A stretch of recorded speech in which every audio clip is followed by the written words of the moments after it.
Welcome to the Retzel Health Law Hotspot. Health Law Hotspot is a podcast for physicians and health professionals that covers the legal issues and trends that affect the healthcare industry. Hi, everyone. Welcome to the Health Law Hotspot. I'm Erica Adler, shareholder and leader of the Healthcare Practice Group of Retzel and Andrews. Today, I'm here with Mark Kalish, shareholder and member of our litigation group, and we're going to be talking about the Telephone Consumer Protection Act, or the TCPA as it's called. Now, this may seem like a topic that doesn't relate to healthcare, but you would be wrong, because in fact, many of our healthcare clients are getting caught up with this act, which impacts communication they may be having with patients in the form of text messages, emails, and other communication that may not be compliant with the law. So Mark's going to fill us in with a little bit about some of the situations we're seeing, how you can protect your practice, and what to do if somebody tries to accuse you of violating this law. So thanks for being here, Mark. Thank you for having me, Erica. So the Telephone Consumer Protection Act, which is commonly abbreviated as the TCPA, is an act that's been around for a number of years and goes back to the time when people had old-fashioned fax machines, and advertisers would send advertisements to fax machines, and the government and the Congress legislated against this because they were concerned about the fact that the advertisers were using ink of the consumer, and back then, particularly fax paper was heat sensitive and rather expensive, and they were offended by the fact that advertisers were switching the costs of advertising onto the consumer and also tying up fax machines, which back in the day when people used fax machines were a critical part of a number of businesses, and they would get tied up by being inundated with faxes. So the Congress enacted Telephone Consumer Protection Act, which has very stiff penalties for violations of the receipt of, originally it was faxes or telephone calls, and it's been expanded to unauthorized robocalls, unauthorized text messages that are received by a consumer advertising goods or services. And the thing that makes this act particularly dangerous if it's violated is there is a statutory $500 per violation fine, which means that if you send out to one one text recipient or one consumer 100 text messages over the course of several months, each one of those violations, there's a statutory $500 fine, which the courts can't reduce. So very quickly, these claims can add up very significantly, particularly if you're making technical errors, which are you're sending mass emails or text blasts to large groups of people in order to garner patients or to sell particular services related to medical care. So you have to be very careful, and it can be very costly to a practice or to a business. And there's a component of these cases where they're easily turned into class actions. So if you're doing broad-based marketing, people that are not your patients, and advertising goods and services that need to have prior express written consent for in order to engage with them, and you violate it, you could be subject to a class action that could be hundreds of thousands of dollars or even millions of dollars. Okay, so So let's summarize here. So basically, what I heard you say was that contacting people who are not your patients, you can encounter a fine for every single one of those contacts. All right.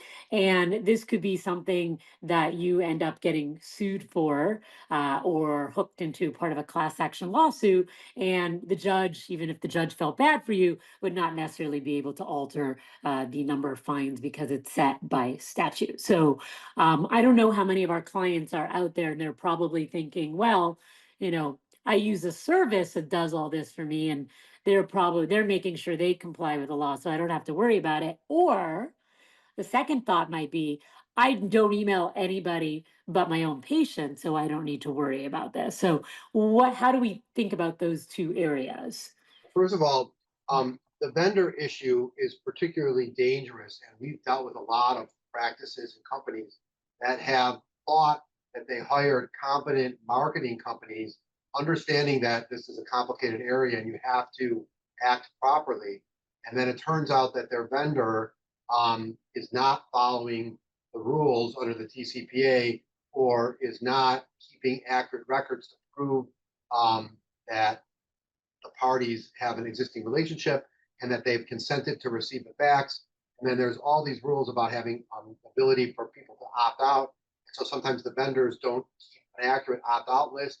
And so they continue to send faxes after people have typed in words like stop. Sometimes people will type in a word and it doesn't trigger the electronic mechanism to take them off the list. And then you continue to send them text even after they've said stop, which is even more problematic. And then we've had our physicians or other companies go to the vendors and say, well, the agreement that we had is that you were going to deal with the TCPA and that you would not send any unlawful faxes or phone calls or texts. And the vendor comes back and says, well, we complied the best we can. If you read the fine print on your contract, you're supposed to be monitoring this information. You're supposed to make sure that it's compliant. You have to indemnify. Again, a lot of their terms and conditions aren't even in a formal contract. They refer you to a website where their terms and conditions are, and they actually have the party that's hiring them be the indemnitor of them, because they say you're supposed to know who are your clients and if they've opted in or opted out and all this other things. And so a lot of times our practices have relied on these vendor relationships and they've really backfired.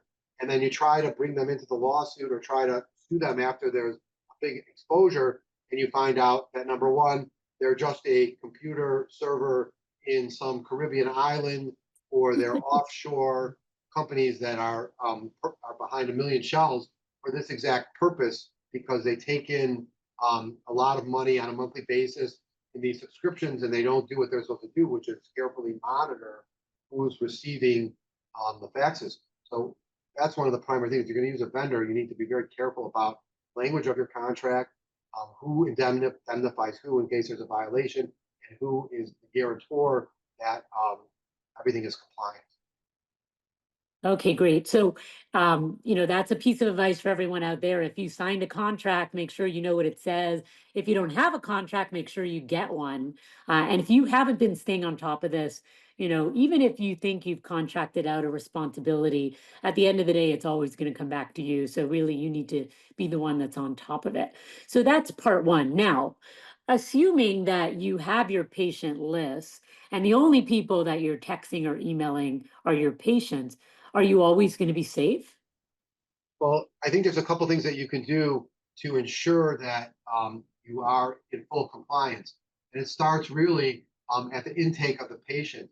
So just like you have your HIPAA forms and your other required privacy forms and insurance forms, you should actually have a form that is designated to get express consent from the patient to communicate to them both by phone and by text. I mean, I don't think people are really using faxes anymore, but so at least those two modalities, you should have them identify the actual number that is acceptable to receive texts, because texts seem to be the real hot point right now. A lot of practices are using text in order to confirm appointments and to establish appointments, and also to give general reminders related to like annual physicals or dental procedures.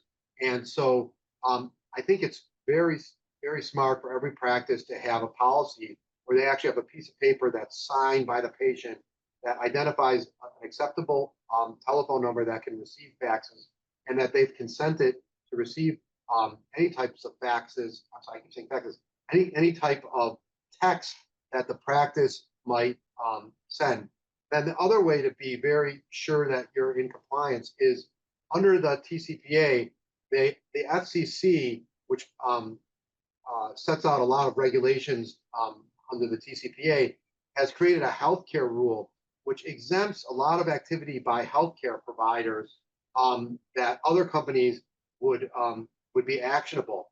But there's a lot of specific conduct of healthcare providers that are exempted from the TCPA. So the healthcare rule defines healthcare as care, services, or supplies related to the health of an individual, including preventative, diagnostic, therapeutic, rehabilitative, maintenance, or palliative care, and counseling services, assessments, or procedures with respect to physical or mental condition or functional status of an individual. So if you have an existing patient relationship and the healthcare service that you're providing falls within that definition, you're exempt from the TCPA, meaning you can send text messages regarding healthcare services, and you would not be potentially liable. The problem is you need to be within the definition of healthcare service, and there's a lot of ancillary products and services that are provided by healthcare providers which fall outside. For instance, in the dental context, there certainly would be a gray area as to whether cosmetic teeth whitening or other cosmetic procedures, veneers, and things of that nature, whether that would fall under the healthcare exemption or that would be a product or service, and therefore it would require that you comply fully with the TCPA. So Also, wait, Mark, just to clarify, like if you're reminding somebody that they had an appointment to get their teeth whitened because they made the appointment and everything, you'd probably be okay. But you're talking about out of the blue, you have a patient and you're just like, hey, why don't you come in and get your teeth whitened at 10% off or something like that? Is well, there a so difference? I think it's an interesting question because for sure, an appointment for a dental exam that would fall under the healthcare rule and would be exempted. An appointment to have your teeth whitened could arguably be a cosmetic procedure that doesn't fall under the criteria of healthcare service, and then that would be outside of the exemption. Then you'd have to comply with all the other requirements of the TCPA, just like you were a car, an auto shop advertising a tune-up or which would be actionable. So I think that again, it's these gray areas. Also, like for instance, if you were a dermatologist and you were advertising hair removal, or saying that there's appointments available for hair removal, laser hair removal, something of that nature, you would be in a gray area there as whether that's a health service or that's a beauty service that would be actionable. Similarly, if you advertise, like for instance, you're coming into the summer, you're a dermatology practice, and you say we're having a discount on our best dermatological sun tan lotion or things of that nature. Those would be outside of the healthcare classification. It could be. It's a gray area. I think there's an argument that it is healthcare related, but it could easily be argued that it is not, and that could be actionable, and you would be subject to all of the requirements of the TCPA, which there are a lot of requirements to meet in order to send that without prior express consent. I mean, you have to have prior express consent. You have to have an existing business relationship. You have to have the ability to opt out, and a number of other criteria in order to send that if you're not exempted under the healthcare. So there's a Right. lot of gray areas that need to be looked at. Right. And I mean, I can tell you just as a consumer, I get texts all the time from places I've never been promoting services and items that are pseudo medical in the sense they're like aesthetic related in particular or something like that. So if I'm receiving them, others are as well. I guess the question is, those savvy people out there who are getting these and realizing that there's a law that prevents it are actually going and talking to lawyers. And many lawyers out there are becoming aware of these types of violations and they're commencing class action lawsuits. So quite a few of our clients have received notices of lawsuits, class action lawsuits being filed against them for this kind of conduct. We've become involved in quite a few of these cases recently where we are working with our clients to determine, you know, what kind of safeguards did they have in place? What kinds of texts were they sending? Did they honor opt-outs? Were they relying on a vendor? Were the services of the type that are medical or dental or non-medical or non-dental? And so this is kind of an analysis that we've been doing for a lot of our clients. And I can only imagine that there are many healthcare providers who are getting caught up with what is really becoming a trend in terms of class action lawsuits that are happening nationally. And I know you're seeing quite a bit of this as well. Yeah, we've seen particularly with uh, um, use of physician practices and dental practices text for for appointment scheduling, but then you start using it for other things in order to try to increase volume, traffic, physical exams, yearly physical exams, and then also products and services. And a lot of times you go off into like one of these gray areas, and they become actionable. And also there's a lot of other kind of weird situations that can occur. For instance, we've seen cases where the phone number that's used for the solicitation is actually the mother's of a minor child. Well, the argument is that the mother is not a patient of the practice; the child is. So, is she then exempted under the TCPA because there's an existing relationship? Because there always has to be an existing relationship and consent. And so that's been issues. There's been issues where over a long period of time, somebody terminates their phone number and the phone number gets picked up by somebody else. Now, this is something that is very difficult to prevent against. But again, good maintenance of records, like, updating these forms every couple of years to make sure you have their current phone number and that the consent is still valid is important.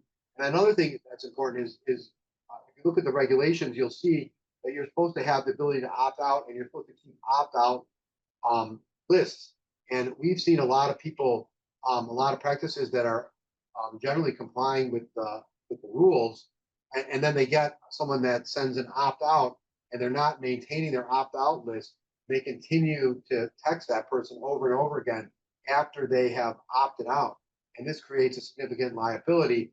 And then once the plaintiff's attorneys get a hold of these cases, they look at it and say, oh, they have a practice where this person clearly opted out. They're not keeping an opt out list. And then they start going after you on a class action because if you did it to this one patient, if either your software malfunction or you're not maintaining the list properly or your vendor has messed up, then they go after you on a class action because it's highly likely if for one um, patient opted out and you didn't respect the opt out that you're probably doing it for a lot of patients and they like to go after you for class action, then the numbers add up very quickly. And a lot of times there are also software failures or times when you're upgrading software and there's periods where it's not cross-referencing the opt-out list and text slip through and go to patients that have not requested them. If you have a large volume practice, you could be sending a lot of unauthorized texts that are actionable, and it could be a very serious issue legally. Now, is insurance cover these kinds of claims? So is this if you get fined for X amount or there's a lawsuit against you and you owe statutory damages, is it something that insurance will cover or no? Well, years back when these cases first started, there was coverage for these claims, but the insurance companies quickly saw how dangerous these claims were and how they're very hard to defend if you violate them, and the numbers rack up pretty significantly. So there's been a huge move, which every um, general liability insurance policy that I've looked at in the last, I would say, 10 years, specifically exempts claims under the TCPA because insurance companies don't want to get stuck with the liability. Again, that suggests this is very serious business, even though it seems not serious. It has big dollars attached. So insurance companies have dropped all the coverage for this. There are a couple specialty policies. So if you're engaged in this activity on a large scale, there are some specialty policies that will actually cover TCPA cases. Sometimes if you have media coverage or advertising coverage, sometimes TCPA claims are not excluded. So if you do get sued, first thing you want to do is really look at all your insurance coverages and see if you have insurance coverage. I would say 9 out of 10 times you're not going to have insurance coverage. Then the next path is really to look at your vendor contract if you're doing a vendor contract, see if you have indemnity rights, and then Mhm. go on from there to see whether it falls under any of the exemptions or other mitigating factors that would get you out of the claim. Okay. All right. So this is a lot to take in, but I think, just to wrap this up, what we're saying to people is that there is this law out there. So if you've been using text and email to communicate with your patient, You need to be sure that you're getting their consent on file. You need to be sure that you're communicating in the proper way about the proper things that you're allowed to communicate about. If you're using a vendor, you need to make sure the vendor's on top of it and or honoring opt out, confirming that patient information is accurate, up to date, and they have not opted out, and those kinds of safeguards. And most importantly, if you find yourself caught up with this, to immediately talk to counsel. I would say if you become aware of one mistake that you've made, to cease all further operations until you figure out what went wrong. Because if one thing went wrong and you don't correct it immediately, you might continue doing it and escalate the problem even further. Sometimes you can catch it pretty early, or somebody complains right away about something, and don't ignore it, right? That's kind No, of what, I'm sorry, I don't mean to interrupt you yeah, forever, but no. just on that, another thing that's very important, like, so if you get approached by a plaintiff's attorney in the form of a letter where they're saying that they believe that you violated the TCPA, I would strongly advise not contacting the plaintiff's attorney. Sometimes the thought is I'm going to reach out to them. I'm going to explain to them why this happened. It was just a mistake. There was an error in our software, and or some anomaly.